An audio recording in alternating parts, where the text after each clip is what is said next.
제가 설교를 최대한 짧게 하도록 하겠습니다. 오늘 하나님의 말씀은 이제 욥기입니다. 1절부터 12절까지 볼 거고요. 우리 돌아가면서 읽을 건데 제가 먼저 한 절 읽고 여러분이 한 절 읽고 이렇게 교독해서 읽도록 하겠습니다. 욥기 1장 1절에서 12절입니다. 제가 먼저 읽겠습니다. 우스 땅에 욥이라 불리는 사람이 있었는데 그 사람은 온전하고 정직하여 하나님을 경외하며 악에서 떠난 자더라. 그의 소유물은 양이 7,000마리요 낙타가 3,000마리요 소가 500결이요 암나귀가 500마리며 종도 많이 있었으니 이 사람은 동방 사람 중에 가장 훌륭한 자라. 네. 포인터가 안 넘어가네요. 혹시 오늘 교회 포인터가 됐습니다. 차절 읽어주시면 됩니다. 시작.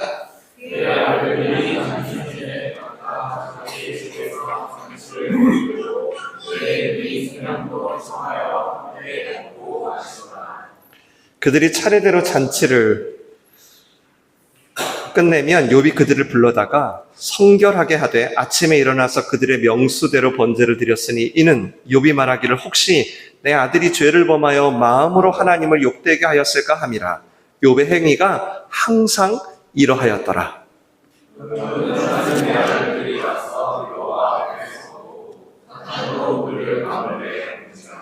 여호와께서 사탄에게 이르시되 네가 어디서 왔느냐? 사탄이 여호와께 대답하여 이르되 땅을 두루 돌아 여기저기 다녀왔나이다.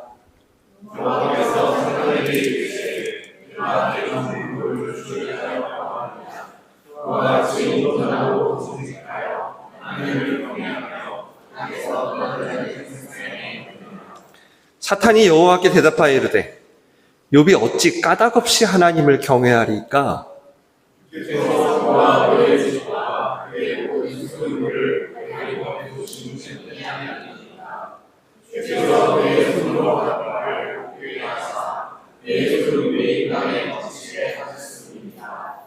이제 주의 손을 펴서 그의 모든 소유물을 치소서.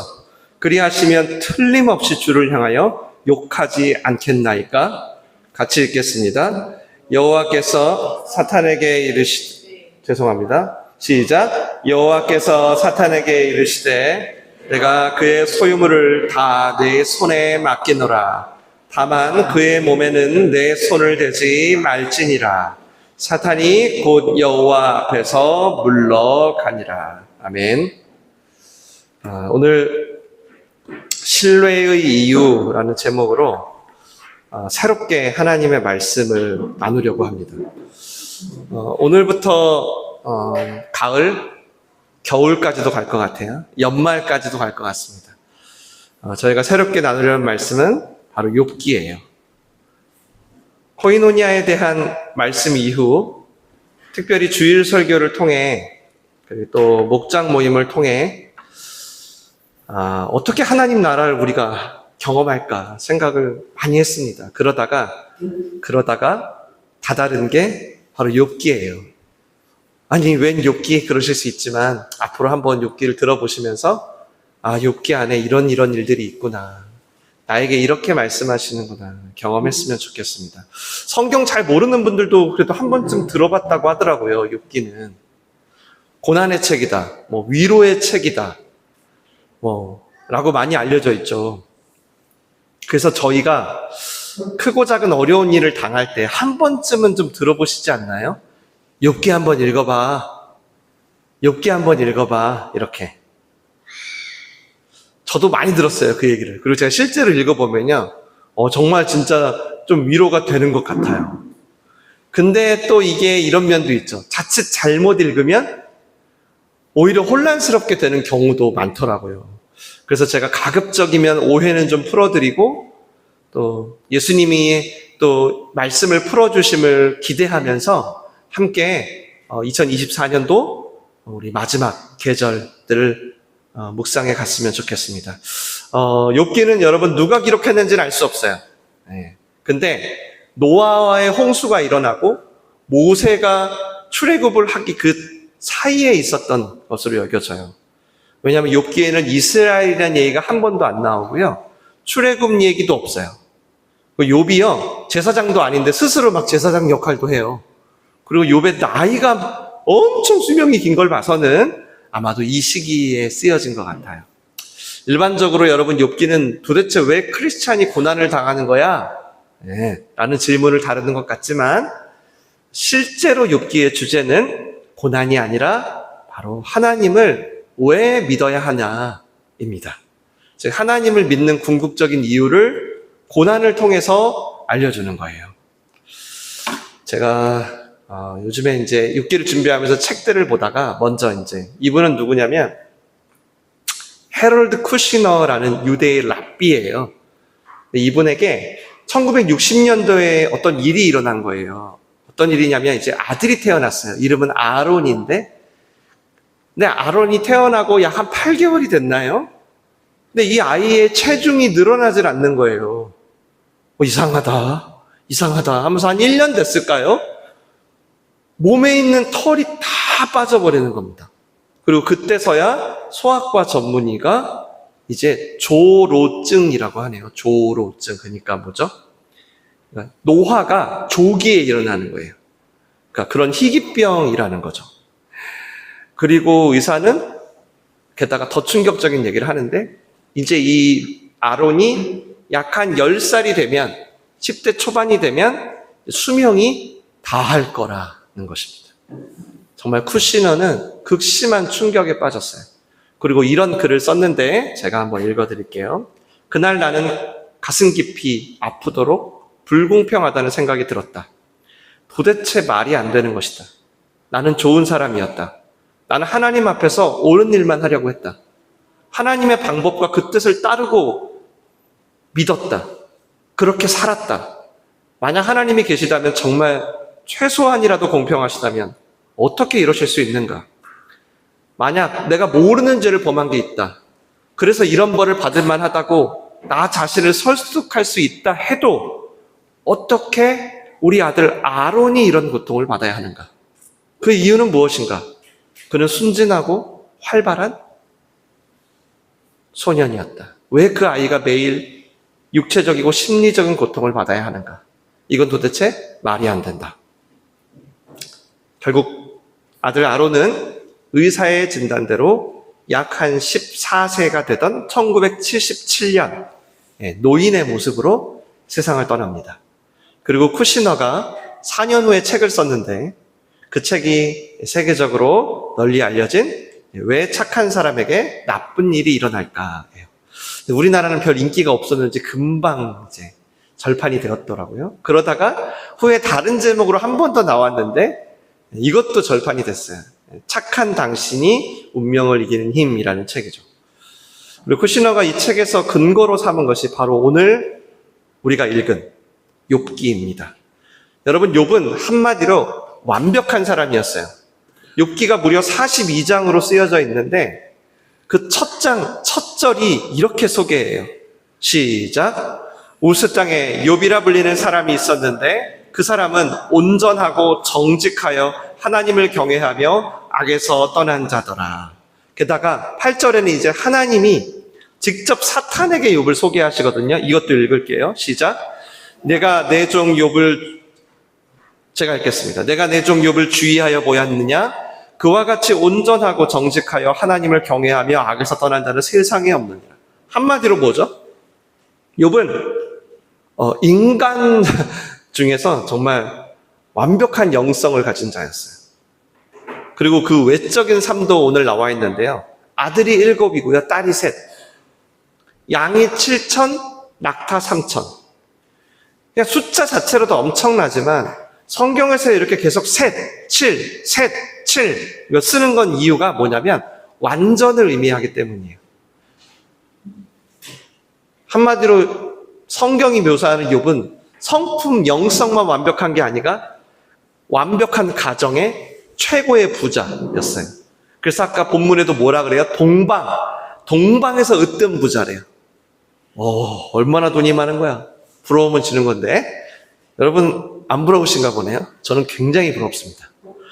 그런데 그런 욥이 이제 다음 주부터 볼 건데 모든 것을 잃어가는 과정이 시작돼요. 그리고 오늘 우리가 읽은 부분은 그 고난이 왜 생겼는지, 그 고난에 대한 배경을 설명하는 부분입니다. 그 배경은 딱 하나예요. 하나님과 사탄의 대화.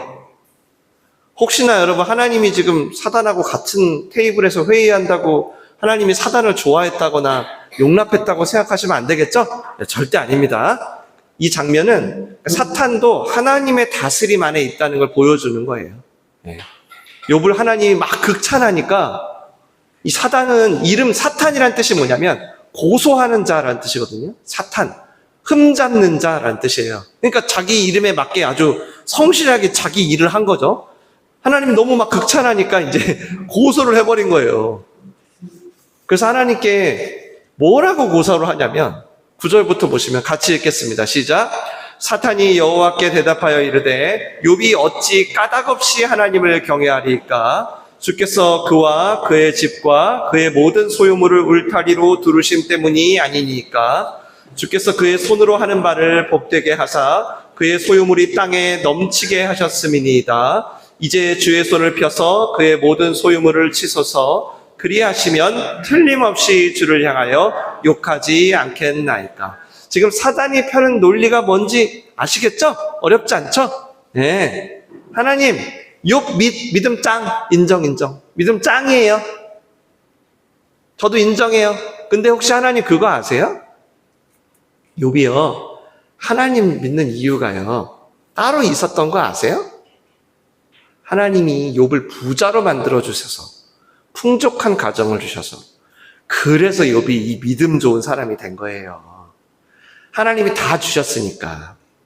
그래서 하나님 한 번만 허락하신다면 제가 저거 욥에게서 한번 뺏어볼까요? 아마 바로 하나님께 등 돌릴걸요. 바로 오히려 저주할걸요. 이렇게 이제 요즘 말로 하면 사단이 도발을 한 겁니다. 도발. 근데 진짜 이상한 건 뭔지 아세요? 이 도발에 대한 하나님의 반응이에요. 어디 그런 소리를 이놈의 시끼 하고 끊으실 수 있잖아요. 근데 어떻게 반응하시냐면 12절에 그의 소유물을 다 내게 맡기노라.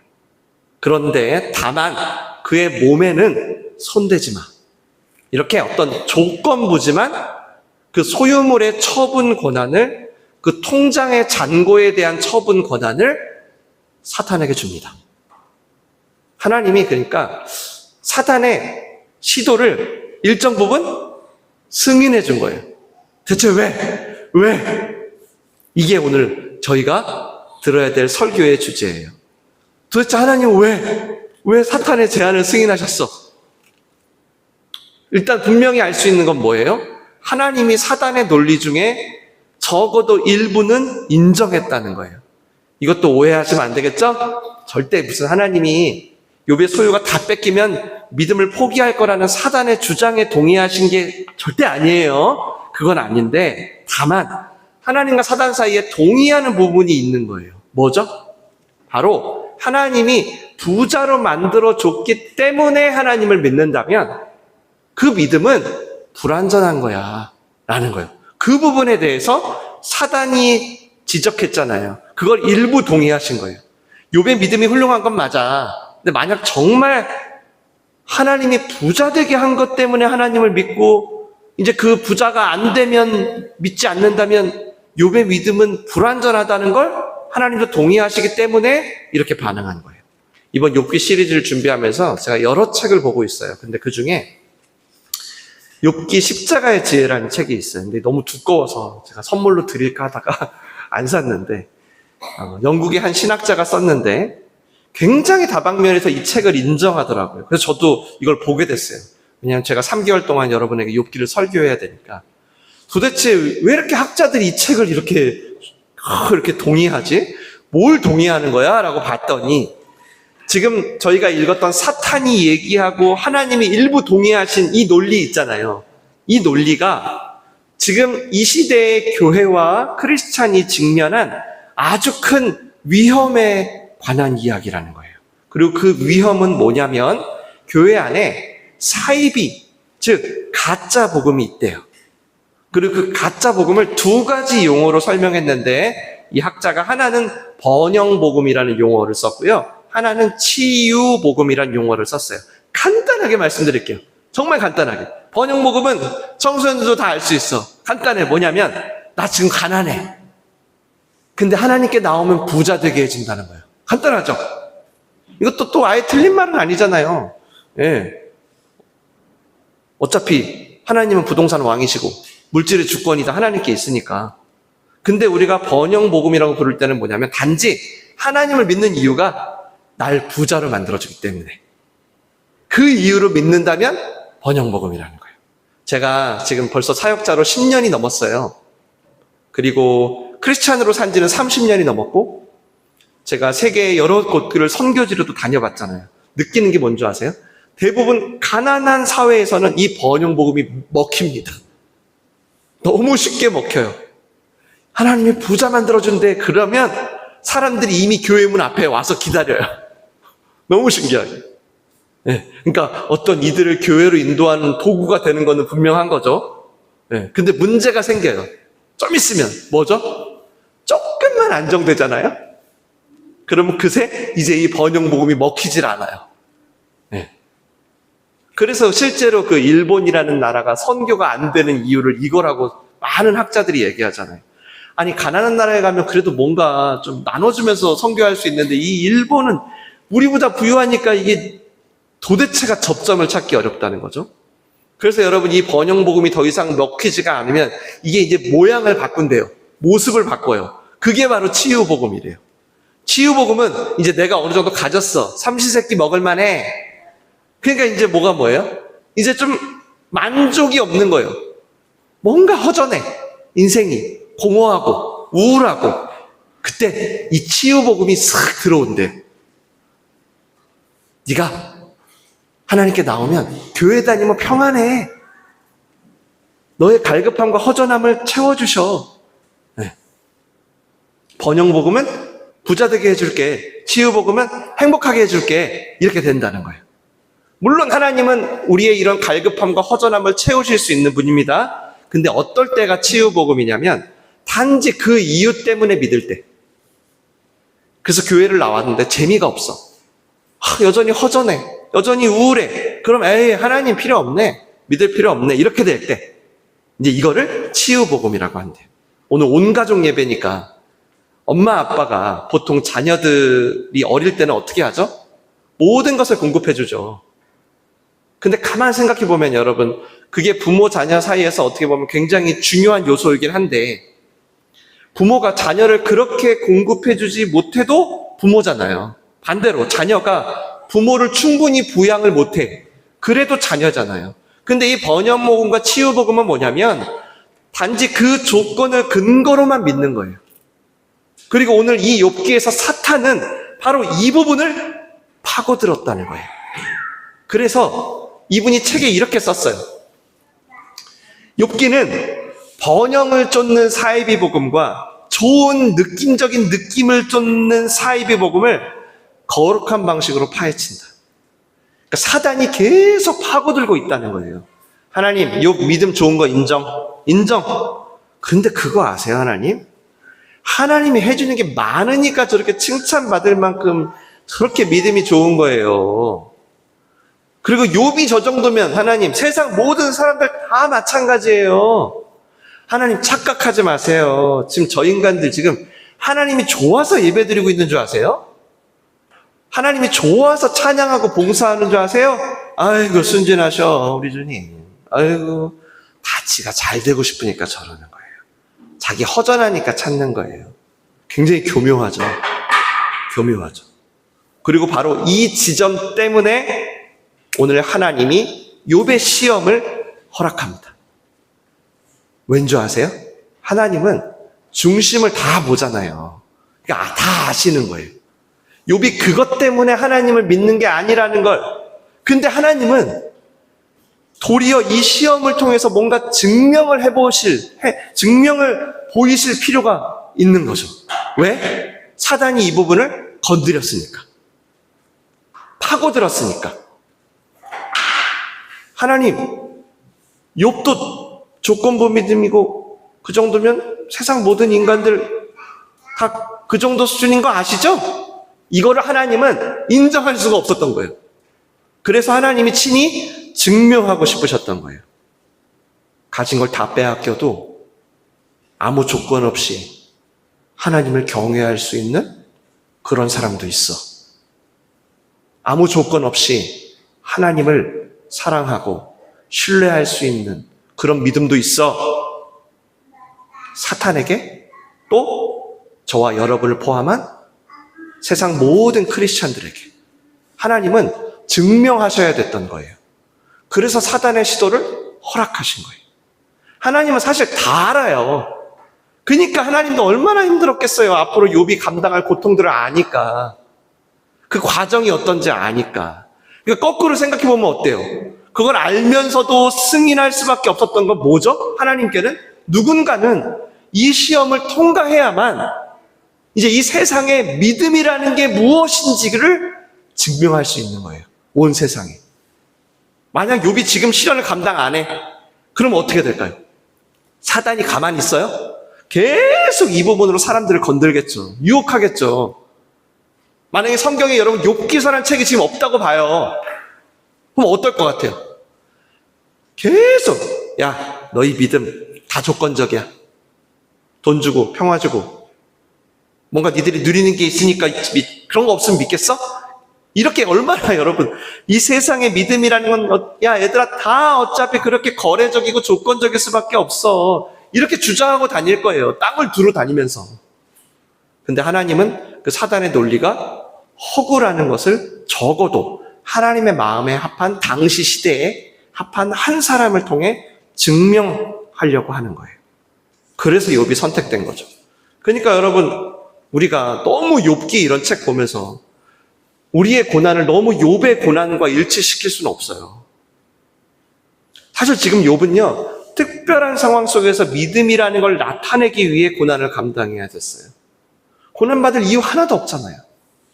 사람과 하나님 사이에 어떤 신뢰, 믿음이라는 게 도대체 어떤 거래적 수준이 아니라 완전한 코이노니아의 어떤 신뢰와 연합이라는 걸 증명해내는 사명 속에서 욥은 고난을 감당하게 됐다는 거예요. 그래서 이런 각도로 보면 하나님은 욥을 믿으신 거죠.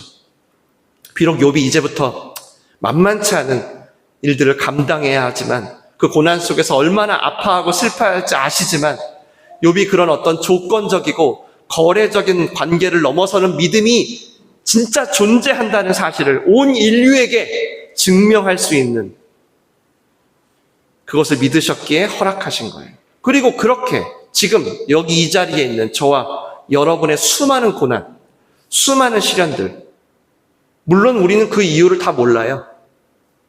앞으로도 모를 거고. 그런데도 그것들을 통과할 토대를 마련해 주셨어요. 오늘 처음에 제가 라피 쿠시너의 이야기 드렸죠. 어린 아들이 불치병으로 죽었어요. 도저히 받아들이기 힘든 그 현실에 직면한 그가 왜 착한 사람들에게 나쁜 일이 생길까? 라는 질문을 던졌고 구약의 욥기를 파고 또 파면서 하나님이 왜 우리에게 이런 일을 허락하시는지를 책에 썼습니다. 그러니까 이해할 수 없는 그런 고난 속에서 나름 쿠시노의 대답이죠. 제가 이 책을 읽고 요약을 했어요. 쿠시노의 대답은 뭐냐면 하나님은 우리가 생각하는 것만큼 전능하지 않다입니다. 원래 전능하신데 우리에게 자유의지를 주셨고 그걸 흔들지 않으신대요. 게다가 하나님은 세상을 창조하면서 이 세상에 부여하신 섭리가 있다는 거죠. 세상이 운영되는 원리. 쉽게 말씀드려서 제가 만약에 이렇게 컵을 떨어뜨려요. 여기서 떨어뜨려요. 이걸 떨어뜨려. 그럼 어떻게 되죠? 떨어지겠죠. 만유인류의 법칙 때문에. 맞죠?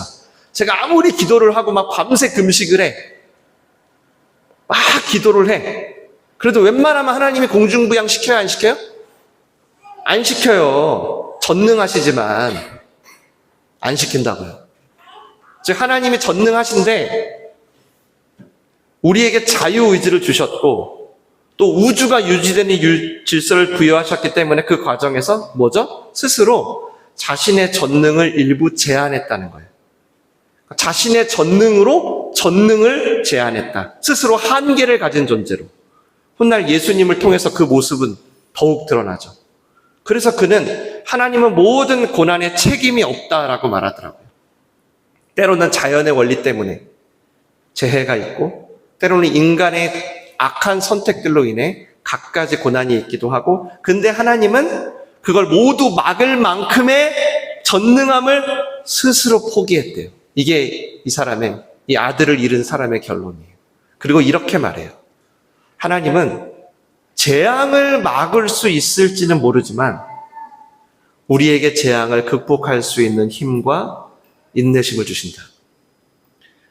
근데 여러분, 오늘 우리가 읽은 욥기는 사실 지금 이 쿠시너의 해석을 넘어서는 거 아세요? 여러분, 사탄이 오늘 분명 하나님께 허락을 구해요, 안 구해요? 구해요. 하나님이 정해준 범위 안에서만 움직여요. 그러니까 하나님은 무기력한 존재가 아니라 컨트롤 하시는 존재인 거예요. 사단이 컨트롤 하는 게 아니라, 인간의 어떤 자유의지의 선택들이 컨트롤 하는 게 아니라, 결국 욥도 모르고 우리도 다 왜 이런 고난이 생겼는지는 모르지만 하나님이 컨트롤 하신다는 거예요. 그리고 이 고백이 우리가 앞으로 2-3달 동안 욥기를 통해서 이 가을 겨울을 지날 때 우리에게 큰 위로와 격려와 힘이 될 것입니다. 자연스럽게 저는 고린도전서 10장 말씀이 떠올랐어요. 여러분도 잘 아는 내용이니까 같이 한번 한 목소리로 읽어볼까요? 시작. 사람이 감당할 시험 밖에는 너희가 당한 것이 없나니 오직 하나님은 미쁘사 너희가 감당하지 못할 시험 당함을 허락하지 아니하시고 시험 당할 즈음에 또한 피할 길을 내사 너희로 능히 감당하게 하시느니라. 아멘. 사랑하는 여러분, 앞으로 이 욥기와 함께 저희가 이해할 수 없는 고난, 그것을 통과하는 믿음의 여정을 떠날 거예요. 아까 말씀드렸다시피 욥기의 주제는 고난이 아니라 믿음입니다. 우리도 설명할 수 없고 이해할 수 없는 시련을 경험하죠. 어쩜 오늘 이 시간이 그것에 해당되는 분도 계실지 모르겠어요. 그런 우리가 욥기의 오늘 첫 설교를 시작하면서 꼭 붙들어야 하는 고백이 있습니다. 그건 뭐냐면, 내게 무슨 일이 있든지 그 모든 건 하나님께 있다는 거예요. 오늘 우리가 시야를 위해서 기도했던 것처럼. 그래서 모든 상황을 주관하고 계신 하나님을 신뢰함이 우리의 대책이라는 거예요. 우리가 이번에 한 2-3달 동안 그걸 해볼 거예요. 하나님을 신뢰하는 게 뭔지 배우시고 그 신뢰를 해볼 거예요. 우리가 사는 동안 도대체 왜 이런 일이 있는지 우리 모를 수 있어요. 다만 알 수 있는 딱 한 가지가 있는데, 그게 뭐냐면 전능하신 하나님이 함께 하시며 고난을 감당하게 하신다는 거. 근데 정말 감당할 수가 없다면 피할 길을 내사 인도하신다는 거. 그리고 사탄이 아무리 날뛰듯이 보여도 그래도 하나님이 주관하신다는 거입니다. 세상은 여러분에게 계속 말할 거예요. 야, 네 하나님은 도대체 뭘 하는 분이길래 너를 이렇게 두냐? 하나님이 널 사랑하지 않거나, 야, 하나님이라는 분이 능력이 없네. 그런 치욕스러운 상황 속에서도 내가 하나님을 믿는다는 것은 단순히 재정적인 상태나 감정적인 상태의 변화를 말하는 게 아니라 바로 이 모든 상황을 하나님이 다스리고 계심을 인정한다는 겁니다. 그러므로 여전히 나는 내 고난의 상태가 쉽게 사라지지 않고, 고난이 주는 어떤 불편함도 여전히 나를 우울하게 하지만, 그래도 나는 하나님의 다스림을 인정하며 하나님을 부끄러워하지 않으며, 이 고난에 무슨 뜻이 있는지는 모르겠지만 난 주님과 함께 이 터널을 지나가게 될 것이다. 하나님은 그렇게 고난 가운데 나와 함께 아파하고 내가 이 고난을 넘어 영광으로 나아가도록 나를 붙들어 주실 것이다. 이제 그게 신뢰인 것이죠. 그 하나님을 신뢰하며 우리 삶에 벌어진, 그리고 또 앞으로 벌어질 그 모든 시련들을 넉넉히 통과하시는 우리 모든 민홀 공동체가 되시길 주님의 이름으로 축원을 드립니다. 기도하겠습니다. 오늘 첫 시간인데요. 저는 이번에 욥기를 준비하면서 하나 깨달은 게 있어요. 그게 뭐냐면 하나님이 우리에게 고난을 준 이유 중에 하나는 기도라는 걸 제발 머리로 하지 말고 마음으로 하라는 의미가 아닐까 생각이 들었어요. 고난이 오면 기도를 세련되게 못하겠어요? 여러분도 그러죠? 그러니까 우리한테 고난을 준 이유 중에 하나는 제발 머리로 좀 기도하지 마라. 힘들면 힘들고 아프면 아프다고 해도 되니까 좀 마음으로 하나님을 좀 찾아라. 아들아, 딸아. 이게 아닌가.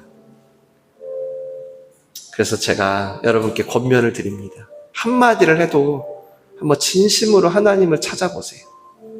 특히 고난 가운데 믿음에서 떨어지지 않게 나를 좀 붙잡아 달라고 기도하세요. 아니, 믿음을 더하여 달라고 기도하세요. 우리 이 시간 말씀 생각하면서 믿음을 구하는 기도를 한번 하겠습니다. 기도하겠습니다.